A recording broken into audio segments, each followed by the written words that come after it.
இன்றைக்கு எதிர்க்கட்சிகள், குறிப்பாக யூபிஏ கூட்டணியில் இருக்கிற கட்சிகள் எப்படியாவது என்டிஏ கூட்டணியில் குழப்பம் விளைவிக்க முடியுமா, அவர்களை மக்கள் முன்பாக பலவீனம் அடைந்தவர்கள் போல காட்ட முடியுமான ஒரு முயற்சி பண்றாங்க. அது அவர் கொடுத்திருக்கிற அசைன்மெண்ட். அதனால அது அவர் அப்படிதான் பேசுவார். பாரதிய ஜனதா கட்சியினுடைய விளையாட்டு மற்றும் திறன் மேம்பாட்டு பிரிவினுடைய சார்பாக மாநில அளவிலான செஸ் போட்டிகள் இன்று கோவையிலே துவங்கப்பட்டிருக்கிறது. இளைஞர்கள் மற்றும் மாணவர்களுக்காக அவர்களுடைய விளையாட்டு ஆர்வத்தை ஊக்குவிக்கின்ற விதத்திலேயும் இளைஞர்களுக்காக திறன் மேம்பாட்டு பயிற்சிகளை சிறப்பான வகையில் நடத்துவதற்காகவுமே இந்த பிரிவு என்பது பாரதிய ஜனதா கட்சியில் துவங்கப்பட்டிருக்கிறது. இதனுடைய மாநில தலைவராக இருக்கின்ற திரு பாலாஜி நயினார் அவர்கள் இன்று கோவையிலே இந்த போட்டியை துவக்கி வைத்திருக்கிறார். மாநில அளவில் இருக்கக்கூடிய 6 வயதிற்கு உட்பட்ட குழந்தைகளுக்காகவும் 17 வயதுக்கு உட்பட்ட குழந்தைகளுக்காகவும் ஆண்கள் பெண்கள் என்று பல்வேறு பிரிவுகளாக பிரிக்கப்பட்டு கோவையிலே இன்று இந்த போட்டிகள் நடந்து கொண்டிருக்கிறது.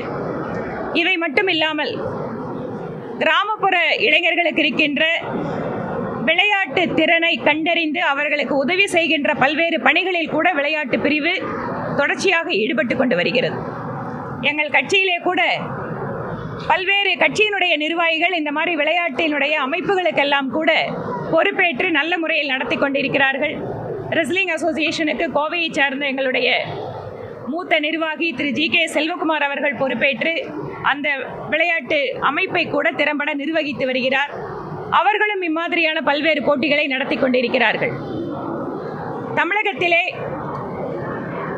இளைஞர்களுடைய விளையாட்டு ஆர்வத்திற்காக ஒவ்வொரு மாவட்டம் தோறும் ஸ்டேடியம் அமைக்கப்படும் என தமிழக அரசு அறிவித்தது. இவை மட்டும் இல்லாமல் தனித்தனியான விளையாட்டு போட்டிகளுக்கும் அவர்கள் பயிற்சி பெறுவதற்கும் மாவட்ட அளவில் ஒரு தகுந்த தரமான விளையாட்டு மைதானங்கள் அமைக்கப்பட வேண்டும்.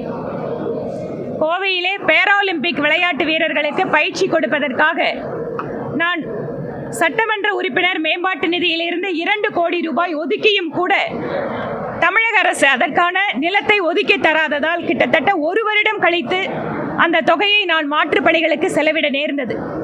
எங்களுக்கெல்லாம் விளையாட்டு போட்டிகளுக்கு தயாரானவர்களுக்கு பயிற்சி கொடுப்பதற்கு நாங்களே எங்கள் உறுப்பினர் நிதியை கொடுத்தாலும் கூட இதை பற்றின ஒரு சென்சிட்டிவிட்டி தமிழக அரசு கிட்ட இல்லை என்றுதான் நாங்கள் கருதுகிறோம்.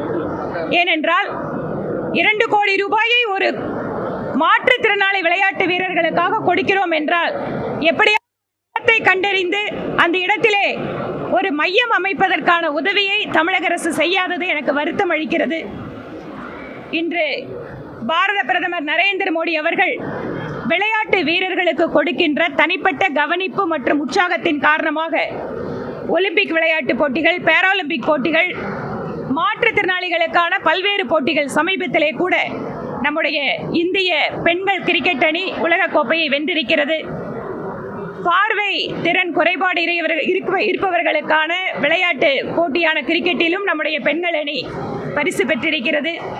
அவர்களை எல்லாம் பிரதமர் அழைத்து பேசுவது மட்டுமல்ல, அவர்களுக்கு தேவையான பயிற்சிகளை உலகத்தரத்தில் வழங்குவதற்கு கூட மத்திய அரசு தயாராக இருக்கின்ற காரணத்தினால் இன்று பதக்க பட்டியலில் இந்தியா முன்னேறி கொண்டு செல்வது நமக்கெல்லாம் பெருமை அளிக்கக்கூடிய விஷயமாக பார்க்கிறோம்.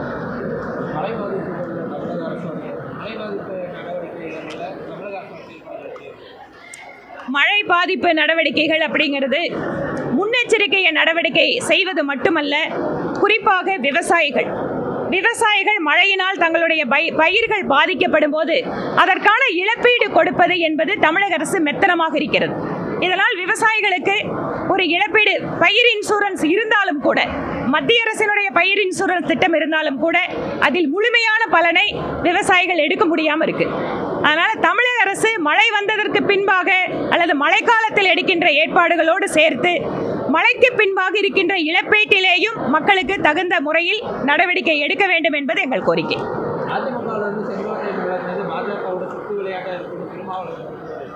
இன்றைக்கு எதிர்க்கட்சிகள், குறிப்பாக யூபிஏ கூட்டணியில் இருக்கிற கட்சிகள் எப்படியாவது என்டிஏ கூட்டணியில் குழப்பம் விளைவிக்க முடியுமா, அவர்களை மக்கள் முன்பாக பலவீனம் அடைந்தவர்கள் போல காட்ட முடியுமான ஒரு முயற்சி பண்ணுறாங்க. அது அவர் கொடுத்துருக்கிற அசைன்மெண்ட்டு. அதனால் அது அவர் அப்படி தான் பேசுவார். எங்களை பொறுத்தவரை நாங்கள் மிக தெளிவாக இருக்கிறோம். எங்களுடைய தேசிய தலைமையினுடைய வழிகாட்டுதலில் தேசிய ஜனநாயக கூட்டணி தான் தமிழகத்தில் ஆட்சி அமைக்கப் போகிறது 2026. எங்களோட அசைன்மெண்ட் ஒன்று தாங்க. மக்கள்கிட்ட போய் எங்களுடைய கூட்டணிக்கு வாக்குகளை அதிகமாக பெறுவது என்பதுதான் எங்களுக்கு கொடுத்திருக்கிற அசைன்மெண்ட். செய்திகளை உடனுக்குடன் தெரிந்து கொள்ள கீழ்கண்ட கேபிள் மற்றும் டிடிஹெச் நெட்வொர்க்குகளில் எம்நாடு செய்தி தொலைக்காட்சியை காணுங்கள். பாதகம் செய்பவரை கண்டால் நாம் பயம் கொள்ளலாகாது பாப்பா.